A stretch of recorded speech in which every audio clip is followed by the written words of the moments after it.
Afrika nerebwekura. Aha mukoro go kutongozaho Parish Development Model, Minister wa Kanyabwenge no kuhaburihanga Godfrey Kabyanga arabwira abaturo butejumbera mu kuhinga pamba ngwabwo kugira ngo nemaro bwire buringwe takezire kandi amagoba gayone gabagara make ecara abase kubaremeso kwija kushashora sentezi. The maximum yield you can get is 400 acres and the kilo is 2,300, so that is probably around 900,000. But when you look at what goes into that acre, it's more than 800,000, and yet it takes 6 months to harvest. So it is not really a crop that you can use to get people out of poverty.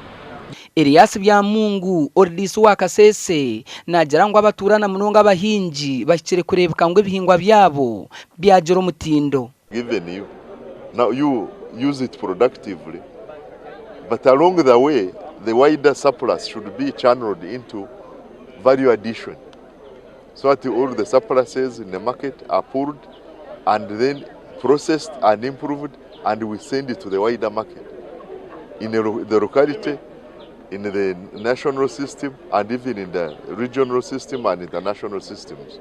Petero Karure or chairman LCC riwego mbora ya Nyakiyumbu we nagira ngo government ikire kurebeka ngo yakora kitimba cy'amashanyarazi ekirize kuziberenya mwisho kutahirira misiri yabo. And as we grow these crops and they are destroyed by the elephants, the repayment may be hard. Mind you, we are targeting that 39% that is living under abject poverty. Because on average each parish will be getting 100 million, and we have sub-counties and town councils which can't even have a budget of 100 million. So this is already an indicator that if this money is used well, supervised by the parish chiefs, monitored by the political leaders and all stakeholders, this money is likely to yield tangible results. Ningenda kutandika business yange yokusubura ebisura mahonde ngege nuko nsobole kutunga magoba gandaguma ninfuna ngume ninyahura kake ndio nisasura hamabanja ninsobora no kurolera abana bange nkabasomesa nabakasobora kukura kurora mune baba kurunji nabakatunga emirimo zabo bakatandika kukora. Zefa Mubingwa oryo muhwezo wa RDC yabwa district ya Kasese nagira ngo abaturo kubingo bworo bakiro kwindiro mitekatekere yabo. To become poor when there is an opportunity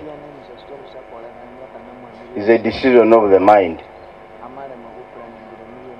To get rich is also a decision of the mind. Emirukiga na 97 ni yaraganyurwa mu program eji kandi sente zo kurengo mu billion 3 nizo zirabe nizihebwayo buri mwaka. Gasha kwa Gilbert Mahanguzi omuri Kasese.